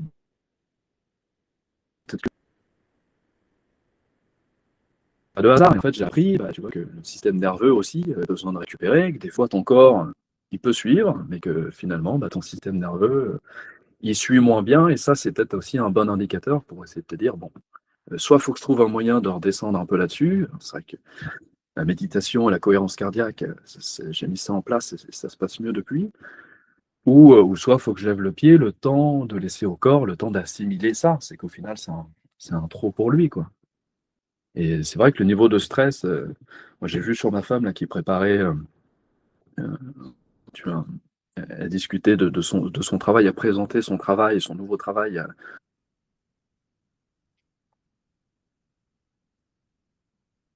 devant des directeurs d'hôpital et tout ça, ça m'a beaucoup stressé. Et tu vois bien sur la montre le graphique, tu sais, qui monte tout au long de la semaine. Pourtant, je me sens bien, mais le niveau de stress n'est pas passé. Mais je trouve que globalement, ça aide aussi à. Il ne faut pas le prendre pour argent comptant, tu vois, mais ça aide à avoir un indicateur et à te poser la question de te dire comment tu te sens, quoi. Est-ce que tu es d'accord au final avec ce chiffre ou est-ce que tu n'es pas d'accord? Et puis, tout en restant sur le ressenti. Et ça, j'ai beaucoup aimé le podcast aussi avec Marine Leleu qui parlait de ça. Elle me disait des fois, j'oublie la montre et puis j'y vais. Et ça aussi, tu vois, à chaque fois, tu te dis, bah ouais, mais des fois, il faut faire ça. Là, je cours en EF, je m'en fous de savoir à combien je suis en fréquence cardiaque. Je veux juste me baser sur ce que je ressens parce que si je suis obligé de regarder en permanence la montre pour savoir où j'en suis, c'est pas non plus ça qui aide à tenir sur le long terme. Des fois, tu as juste besoin d'être dans ton truc, dans ta bulle, et puis d'avancer. Et puis tu te dis, là, je suis bien, là, je suis pas bien. Là, maman me dit que je suis bien, mais moi, je suis pas bien. Je vais plutôt me baser sur moi, plutôt que sur la montre, quoi. Et puis il y a un autre intérêt aussi à faire ça, et c'est mon ancien entraîneur qui était vraiment fervent de ça, de se faire régulièrement, enfin régulièrement, c'est toutes les 2-3 semaines, voire un mois, des séances au feeling. Alors ça t'empêche pas de prendre la montre, ça t'empêche pas d'activer la montre, mais en revanche, tu la caches et tu joues le jeu et tu la regardes pas. Et l'objectif, c'est à la fin de la sortie, regarder plus ou Ouais, moins ce que ça a donné et voir si ton ressenti est en adéquation avec ce que ouais, ton appareil a enregistré. Si tu te dis, je ouais, vais aller tout à fait. faire 1 heure, je vais être bien, je vais être à 5 au kilo, bon, bah, quand tu as fini, tu dois avoir fait tes 12 bornes. Et puis surtout, si tu te dis, j'y vais tranquille et ça devrait donner à peu près cette allure-là, il faut que quand tu arrives, effectivement, tu sois tranquille et puis que tu ne te prennes pas la tête à regarder ta montre toutes les 3 minutes, à te dire est-ce que je suis bon, est-ce que je suis pas bon. Ok, je fais ma séance. À la fin, j'enlève la montre de la poche ou j'enlève la manche qui cachait la montre. Et puis, est-ce que c'est bien ce que ça a donné? Est-ce que je suis en adéquation entre mon ressenti et la réalité de la mesure? Et ça te permet aussi parfois d'ajuster et de te projeter à ce moment-là dans les compétitions, dans les sensations que tu es censé ressentir ce jour-là. T'entends moins bien. Ouais. Je ne sais pas si c'est de ton côté ou du mien, mais effectivement, je crois que ça Je t'ai plante un retrouvé. peu. Ouais. Ouais. Je ne sais pas de quel côté ça plante, mais effectivement, ça fait quelques minutes que c'est un petit peu limite. Ouais. Moi, c'est pour tout ça, ça a l'air d'aller. Tu veux que j'essaie de changer de connexion, mais j'ai peur de te perdre après si je fais ça. Non, non, écoute, Tu veux pas? Ça va? non, non, on reste comme Ça va. ça, ouais. Ouais. Bon, de toute façon, on arrive sur la fin, mais Ouais. je pense que c'est le genre d'élément aussi à prendre en compte et notamment pour les néo-triathlètes, les néo-pratiquants, de pouvoir être alerte sur ce fait-là. Non, ce n'est pas un problème si vous oubliez votre montre le jour d'aller courir. C'est pas un problème si elle n'est pas chargée. Allez-y au feeling, c'est pas grave. Et puis après, comparez un peu le ressenti.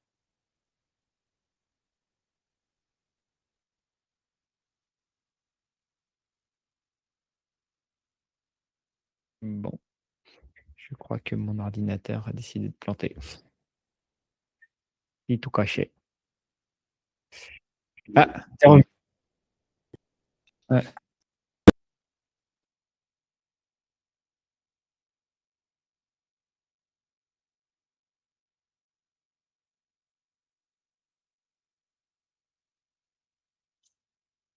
Bon. Florian, ça doit être de son côté. Pom, pom, pom, pom, pom. Allô, allô?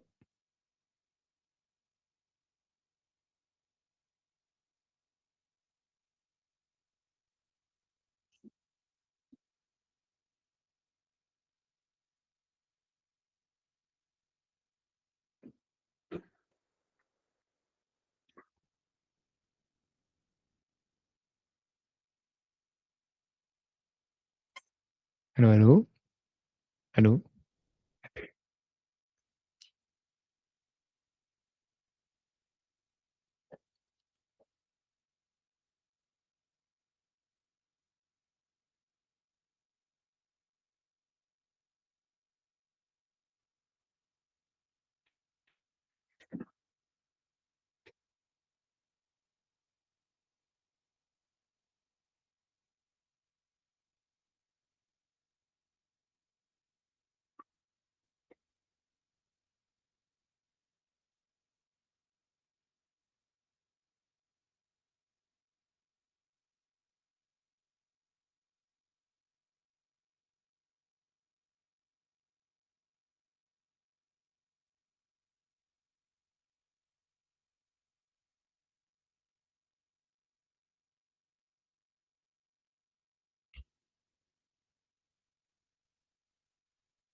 Petite fin ou grosse fin? Euh, Grosse fin. Là, j'attends que mon invité se reconnecte s'il y arrive.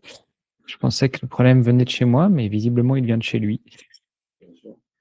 Est-ce que j'ai un truc italien? Ouais, si tu veux, ouais. Ouais. Je ne sais pas. Hmm. Ah. C'est bien. Allô, allô, allô, allô, allô, allô, allô, allô, allô, allô. Florian, Florian.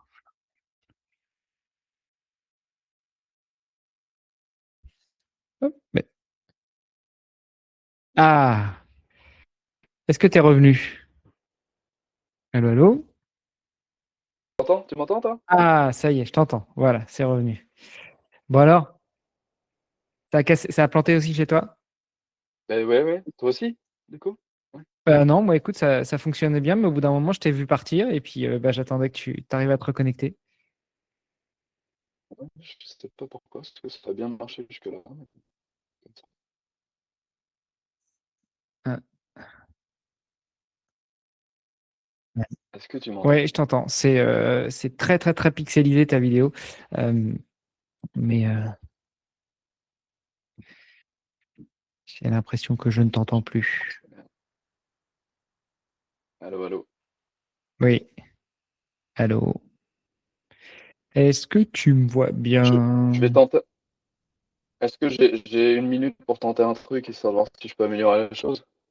Vas-y, vas-y, vas-y. Vas-y, tente, tente, tente.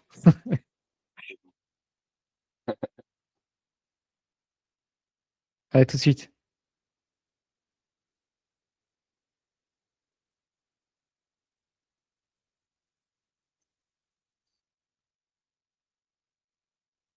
Allô? Est-ce que c'est mieux comme ça? Ah, ça a l'air. Bon, c'est un peu décalé entre Ah, quand tu super. parles et quand je t'entends, mais ça va le faire, ça va le faire.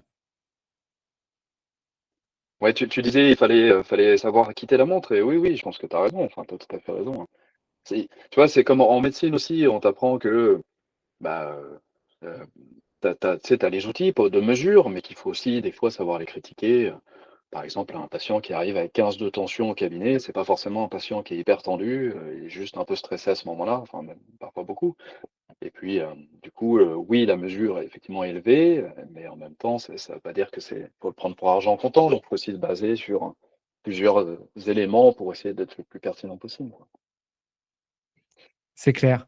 Euh, On n'a pas trop parlé de ce que ton métier ou ton expertise dans le milieu médical t'apporte dans ta pratique du sport, même si c'est finalement un élément que tu viens d'aborder pour mettre en parallèle ce que je disais sur la montre. Mais est-ce qu'aujourd'hui, euh, le fait que tu sois infirmier chez un cardiologue, j'imagine que tu as vu passer des patients qui vont très bien, qui sont des sportifs, qui ont juste un bilan à faire, d'autres qui sont des sportifs mais qui vont un peu moins bien, d'autres qui sont pas sportifs du tout et qui vont vraiment pas bien.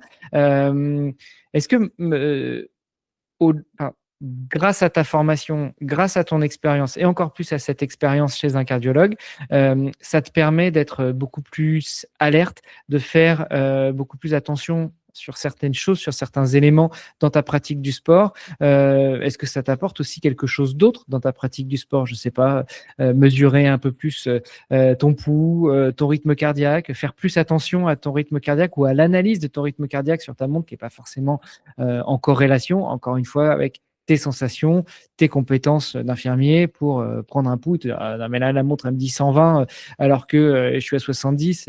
Et voilà. Est-ce que ça t'apporte quelque chose dans un sens bon ou dans un sens plus critique? Eh ben, ouais, alors, effectivement, j'aime bien les datas, quoi. Clairement, j'aime bien les datas, j'aime bien regarder ça. Et ça m'a appris notamment ce phénomène de dérive cardiaque. C'est intéressant aussi à prendre en compte. Mais j'avoue que dans la pratique pure, euh, plutôt à faire attention au ressenti et surtout à faire attention au côté préventif. Parce que, alors pas pour moi, mais si tu veux, j'ai le souvenir d'un patient qui venait parce qu'il avait peut-être une cinquantaine d'années et que son médecin traitant lui a dit, bon, là tu prépares, je crois que c'est la diagonale des fous, donc pas la petite course. Et son médecin traitant lui avait dit, ce serait bien que tu fasses un bilan cardio. Il venait tu vois, vraiment parce que son médecin lui avait dit. Et en fait, on l'a envoyé en coronarographie. Parce qu'on lui a découvert une petite artère qui s'était encrassée. Donc, tu vois, on fait le test d'effort. Nous, c'est vraiment aussi notre cœur de métier, c'est qu'on fait pédaler les gens sur un vélo et on fait l'échographie en même temps. Donc, c'est un petit peu plus poussé que le test d'effort où tu surveilles le rythme électrique seulement. Et en fait, ça permet de coupler les deux informations. Et pour le coup, tu vois si au mesure de l'effort, tu as des zones du cœur avec l'échographie qui bougent moins bien, tu vois, qui s'épaississent un peu moins bien. Et du coup, le patient, il est revenu avec un stent et je me rappellerai toujours du côté sidéré, tu vois, de ce patient. Il était vraiment scotché. Il avait une hygiène de vie qui était bonne, il était quand même très sportif. À aucun moment, il s'attendait à ça. Donc si ça m'a alerté, c'est plutôt pour dire que même quand on a l'impression d'aller bien, ce qui est certainement le cas, mais faire un petit check-up, passer, c'est ce qui est conseillé, passer 35 ans, bah, c'est pas mal, quoi. Et quand j'ai vu ce patient-là, je me dis: «Attends, mais moi aussi, il faut que je me teste parce que je vais bien, mais j'ai pas envie, tu vois, de me retrouver avec des palpitations sur une course, à me demander ce qui se passe», tu vois? Vaut mieux le faire en amont, quoi. Et pour le coup, le cardiologue avec lequel je travaille est très, pédagogue là-dessus sur le côté préventif. Il a d'ailleurs un podcast, si les gens sont intéressés, qui s'appelle «En plein cœur», qui vulgarise, si tu veux, le côté médical, de dire pourquoi il faut faire attention au cholestérol, pourquoi il faut tester son cœur, qu'est-ce qu'il pense des oméga 3, tu vois? Les oméga 3, par exemple, en sportif, il y en a beaucoup qui le prennent et pourtant, c'est un facteur de risque de faire de la fibrillation auriculaire. Tu vois? Un trouble du rythme, qui peut être embêtant, plus en termes d'AVC parce que ça ça fait des petits caillots dans le cœur et quand ça repart bien, bah, ça peut aller jusqu'au cerveau, quoi.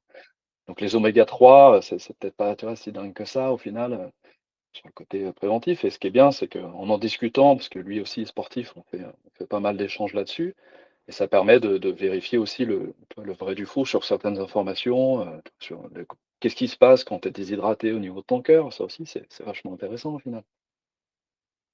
Donc ouais, ça apporte, mais c'est vrai que, enfin, si tu me permets de passer un petit conseil à tes auditeurs, mais c'est vrai qu'un check-up, ça mange pas de pain et puis ça permet quand même d'éviter, des pépins derrière, quoi. Et ça, c'est pas mal. Même en préventif, en amont, juste s'assurer que ça va bien et qu'au contraire, tu vois, ça rassure de dire, je peux pousser le cœur, il y a pas de souci, je peux y aller. Et Ça rassure. c'était pas mal l'anecdote sur ton patient. L'épilogue, c'est il a été faire la diag ou pas? Ouais, ouais. Ah, il s'est fait stenter, il est revenu avec des médocs. Pardon, excuse-moi. Oui, est-ce qu'il a fait la diagonale? On lui a plutôt déconseillé. On lui a plutôt déconseillé parce que le truc, c'est que, bah, quand tu prends en compte des courses comme ça et tu te rends compte d'ailleurs, c'est là peut-être notre déviance quand on fait du sport, surtout, sur de la longue distance, là en l'occurrence c'est de l'ultra distance, mais les gens ils ont du mal à arrêter, quoi. Ils ont du mal à arrêter et quand tu leur trouves un truc, bah, des fois tu reçois des mails, ils t'expliquent en disant: «Ouais, je suis pas d'accord avec vous, moi ma course c'est dans tant de temps, est-ce que je peux vraiment pas le faire?» Et tu leur dis: «Bah, attendez, le cœur c'est le moteur. Si votre bagnole», souvent l'amalgame entre le cœur et la bagnole, ça marche plutôt pas mal, mais si vous entendez un cliquet sur la bagnole ou vous avez du mal à monter à plus de 3000 tours là, est-ce que vous allez, vous faire un Paris-Nice? Bah non. Bah non, parce que si vous vous retrouvez sur le carreau au bord de l'autoroute, ça c'est pas terrible. Bah là, c'est pareil, la diagonale. Si vous voulez faire un 10 kilomètres, on n'a pas de souci, 20, peut-être même un marathon, tu vois? Pour un mec qui a l'habitude à ça. Mais par contre de faire, 160 ou 180 avec 10 000 de D+, avec la déshydratation et tout ça, bah, si tu as une artère qui s'encrasse, si tu en as une qui s'encrasse, potentiellement tu en as d'autres qui sont pas complètement encrassées, mais tu vois, il y a un processus qui est en cours, il faut surveiller, bah, c'est peut-être pas le bon plan. Tu vois? D'autant plus que tu es pas stabilisé, tu sors de tout ça et c'est pas terrible. Donc non, on lui a déconseillé forcément de pousser dans les tours. En gros, si tu as des problèmes cardiaques, tu peux faire du sport, au contraire, ça fait partie du traitement, mais en général, on déconseille aux gens de pousser, très fort. Le fractionner, c'est peut-être pas la meilleure idée, quoi. Et ce qui est un très bon outil pour ça, c'est la rééducation cardiaque, qui te permet justement de reprendre, de te remettre le pied à l'étrier après un événement cardiaque. Et puis qui te permet aussi tout en étant encadré médicalement, de savoir jusqu'où tu peux aller. On te donne en disant: «Bon là, ce serait bien que tu dépasses pas, par exemple 150, de fréquence cardiaque. Au-delà, c'est un petit peu risqué, quoi». OK. Non, mais tu vois, c'est intéressant aussi, de se dire alors déjà, tu l'as pas forcément dit, mais moi je le dis, de savoir qu'on peut travailler aussi sur sa fréquence cardiaque, et notamment en travaillant énormément l'endurance. Plus on va travailler l'endurance et l'endurance basse, chacun a son niveau d'endurance basse, Ouais. mais plus on va faire travailler le cœur sur l'endurance, plus on va pouvoir baisser son seuil, ventilatoire. Alors attention, ça ne veut pas Exact. dire qu'il faut faire que de l'endurance. Là, on devient un diesel, ça c'est autre chose. Mais en trouvant le bon ajustement, et c'est souvent le 80-20 entre l'endurance et l'intensité, ça ne veut pas forcément dire non plus qu'il faut monter très haut en intensité, notamment quand on a des problèmes ou des suspicions de problèmes cardiaques. Mais en revanche, ça peut avoir un effet bénéfique sur l'entraînement, sur la compétition et donc sur ce qu'on peut en faire. Et comment on peut rééduquer ce muscle si jamais il a subi un petit problème. Tout à fait. Ok, Mais super tu vois ce que tu intéressant. dis, c'est top parce que tu vois, il y a un traitement qu'on appelle le bêta-bloquant, qu'on donne en général post-infarctus.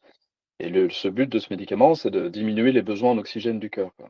Ce que tu dis, pour moi, c'est pareil, tu vois. En gros, l'entraînement te permet à la fois, tu sais, de faire des petits réseaux vasculaires en parallèle des grandes artères principales du cœur. Il y a des fois où tu te rends compte que c'est bouché, mais en fait, le patient, il a tellement de passé sportif qu'il a fait son réseau vasculaire qui permet de contourner, entre guillemets, cet endroit qui est un peu bouché. Ça, c'est bien. Et en fait, les bêta-bloquants, c'est exactement le fond sur l'entraînement. C'est-à-dire que plus tu es entraîné, moins ton cœur il a besoin de pomper au final pour avoir ce ratio, tu sais, apport sans oxygène. En fait, c'est quasi un bêta-bloquant naturel, l'activité physique. Ouais, bah, à tel point que moi je me souviens quand j'étais pas mal au niveau d'entraînement et que j'ai été faire un check-up à l'hôpital, on m'a dit ah mais vous êtes bradycarde, c'est pas possible, votre cœur il bat à 40. Ouais, et encore à 40 il est haut là. Ah non mais c'est pas possible, mais vous le savez en plus. Oui, je m'entraîne 20 heures par semaine, je fais beaucoup d'endurance, je vois pas d'intérêt, enfin je vois pas de problème particulier, mais si vous voulez faire un ECG, si vous voulez faire ce que vous voulez, allez-y, hein. Mais donc voilà, il y a aussi parfois le personnel médical qui est pas très au fait, mais c'est bien la preuve que, et j'ai pas des capacités hors normes, mais c'est bien la preuve qu'avec un entraînement bien structuré, on peut aussi travailler là-dessus, et notamment sur cette histoire de bêta-bloquant naturel, ou en tout cas du fait que le cœur a besoin de battre moins fort, moins vite, pour une efficacité, si ce n'est meilleure, au moins identique à quelqu'un qui va avoir un cœur qui va battre à 70 battements par minute et puis qui va tambouriner, alors qu'au final. Bon. Anyway. Écoute, je pense qu'on a fait un bon tour là, Florian. On a parlé de toi, on a parlé de ton boulot, on a parlé de l'impact du boulot dans le sport, du sport dans le boulot. Est-ce qu'il y a des sujets que tu voulais aborder qu'on n'a pas touché du doigt aujourd'hui? Bah écoute, moi, ça me paraît pas mal hein, sur la façon de structurer tout ça. Ça, c'est clair. Bah après, je pense que comme tout le monde, hein, il y a le soutien des proches, hein, mine de rien, parce que je crois que triathlète de longue distance, bah, c'est pas qu'une affaire perso, hein, mine de rien. Il faut que tout le monde rentre un peu dans le bain, il faut accepter ça, faut faire la part des choses là-dessus. Je pense que le soutien des proches, c'est vachement important. C'est une aventure qu'on vit collectivement, quoi. Et c'est pour ça que je pense que la réussite de l'objectif, parce que moi je vais pas parler de victoire, hein, c'est pas mon but, mais la réussite de l'objectif est d'autant plus belle que quelque part il y a toujours une question de collectif derrière. Et je trouve que c'est ce qui fait la beauté de ce sport-là, quoi. On n'est jamais tout seul. C'est Il y a clair, c'est toujours clair. un entraînement, un encouragement, tu vois, un podcast pour t'aider à, tu vois, dans les longues matinées difficiles sous la pluie normande. Mais tu vois, mine de rien, ça compte parce que, en fait, tu vois, pendant les entraînements, tu te sens vachement moins seul parce que le matin, il fait nuit, il fait froid, il pleut souvent, on dit. Donc, en fait, tu te dis, bah, ça passe parce que tu as l'impression de discuter avec des gens et puis tu te rends compte que tout le monde vit un peu pareil, quoi. Il y a plein de choses. Moi, je suis un peu de tous ceux que tu as pu interviewer, notamment avec Enis Mansour, là, avec ce qui lui est arrivé aussi, forcément, ça parle, quoi. Et tu te dis, bah, c'est chouette parce que quand tu t'entraînes, tu te dis, bah, je suis pas tout seul. Je suis pas tout seul à vivre tout ça. Je suis pas tout seul à me poser ces questions-là. Et, Non, c'est clair. N'hésite pas, hein, pendant que tu nous écoutes, à nous poser des questions. Bon, je te répondrai pas en live, mais n'hésite pas, tu vois, seul sur son vélo, en train de rigoler ou de poser des questions. Ça doit être marrant à voir, remarque. Mais après, tu les notes et puis tu nous les envoies et puis je répondrai en live si tu veux. plaisir. Avec plaisir. Euh, Écoute, j'ai deux dernières questions. C'est deux questions signature du podcast qui s'appellent Devenir triathlète. Toi, aujourd'hui, en néo-triathlète que tu es, quel est ton meilleur conseil pour devenir triathlète? Écoute, je suis pas prêt à cette question. Je m'y attendais pas du tout. Non, là, je me suis posé la question de me dire, tiens, quand il me posera ça, qu'est-ce qu'on peut conseiller, quoi? Et ben, je pense que je me suis souvenu de cette citation, un proverbe chinois qui dit un voyage de milieu commence toujours par un premier pas. En fait, je crois que c'est ça. Le but, c'est juste, au début, je me suis demandé quand est-ce que je peux dire que je suis triathlète? Est-ce que c'est parce que j'ai fait ma première compétition? Est-ce que c'est parce que je m'entraîne dans les trois disciplines? Bon, je crois que le dossard a une certaine importance quand même, mais globalement, je pense qu'il faut juste se dire, j'y vais. c'est quoi mon but? Est-ce que j'ai envie de faire telle ou telle course? Est-ce que j'ai une course qui me plaît plus que l'autre? Est-ce que je fais ça pour devenir le meilleur? Est-ce que je fais ça pour essayer de devenir une meilleure version de moi-même? Je pense que la définition de l'objectif est pas mal. Et puis une fois qu'on a l'objectif, tu mets tes chaussures, tu prends ton vélo, quel qu'il soit, hein. Tu prends le premier truc et puis tu y vas. Tu vois ce que ça donne, tu apprends, et puis tu recommences, et puis tu vois ce qui a marché, ce qui n'a pas marché, et puis tu recommences jusqu'à temps que, en persévérant, tu te rends compte que tu progresses, que tu vas plus loin, sans se blesser si possible. Mais je pense que le but, c'est juste de commencer par le premier pas, de se lancer, de se dire pourquoi pas moi en fait. Je trouve que c'est aussi la beauté de ton podcast, c'est que, bon, on a compris que j'étais un fan, hein, mais, mais c'est que ça permet de se dire que tout le monde peut le faire, quoi. Que tout le monde peut le faire, que le but, c'est pas de finir sur le podium. Il y a beaucoup d'appelés pour peu d'élus, faut se faire. Mais juste d'essayer de te fixer toi, dire, c'est quoi mon but? Comment je peux arriver à ce but-là? Et puis, je suis pas tout seul. Il y a plein de gens qui ont des accidents cardiaques, plein de gens qui ont eu des pépins et qui ont revécu grâce au triathlon. Et moi, je me dis, mais quelque part, je pense qu'une des premières pensées que j'aurais en franchissant la ligne, bon, il y a ma famille forcément, mais aussi les 2 chirurgiens qui se sont occupés de moi, tu vois, de leur dire, quelque part, je leur dois. C'est ce côté collectif qui est génial. Je suis pas tout seul, c'est génial, mais il faut juste démarrer, se lancer. Écoute, je valide la réponse. Il n'y a jamais eu une réponse à, à un invité à qui j'ai dit, ouais, bof, non, je valide pas. Non, Ouais. je valide. Non, Donc, je la mettrai pas celle-là. et puis, pour terminer, où est-ce qu'on te suit, qu'on t'encourage, qu'on échange avec toi en dehors du cabinet où tu travailles? Alors je suis pas hyper actif, j'avoue, sur les réseaux, mais globalement j'ai le Facebook, j'ai l'Instagram, classique et puis Strava, en fait. On me retrouve, je pense facilement en mettant, Florian Dandel dessus et puis ça passe, quoi. Mais toujours un petit coup d'eau, ça fait plaisir, on se sent soutenu et puis, c'est sympa. Moi, je passe mon temps à en mettre, tu vois? Je fais toujours le fil pour dire: «Ouais, c'est cool, c'est bien, c'est sorti aujourd'hui, c'est top». Voilà. Écoute, c'est noté. Je te remercie pour ta bonne humeur, pour ce partage sans filtre d'un néo-triathlète. Je pense qu'il y a vraiment beaucoup d'éléments que tu nous as partagés qui sont à reprendre pour euh, ceux qui commencent, qui vont commencer ou même qui ont déjà commencé, mais qui ont besoin de progresser un petit peu plus. On voit que tu nous as bien écoutés et qu'effectivement, tu rebondis aussi sur des sujets qu'on a abordés. Donc ça fait super plaisir. Écoute, je crois que la seule chose qui nous reste, c'est à te souhaiter une bonne continuation dans ta préparation. Et puis une fois que tu auras fini l'Ironman de Tours, une fois que tu auras passé la ligne, tu prendras ton téléphone, tu nous feras un petit audio et puis je le rajouterai soit en capsule de celui-ci, soit on trouvera un moyen de partager avec la communauté. Avec grand plaisir, franchement, avec grand plaisir. Ça sera super. Ça Ça veut dire marche. que j'ai Écoute, franchi la ligne. mais oui, mais il y a aucun sujet, il y a aucun doute là-dessus. Euh, je mets tout mon espoir en toi, j'en suis sûr, tu vas y arriver. Écoute, merci encore Florian, une très très bonne continuation et puis à très bientôt. Merci à toi, Armano, c'était un plaisir.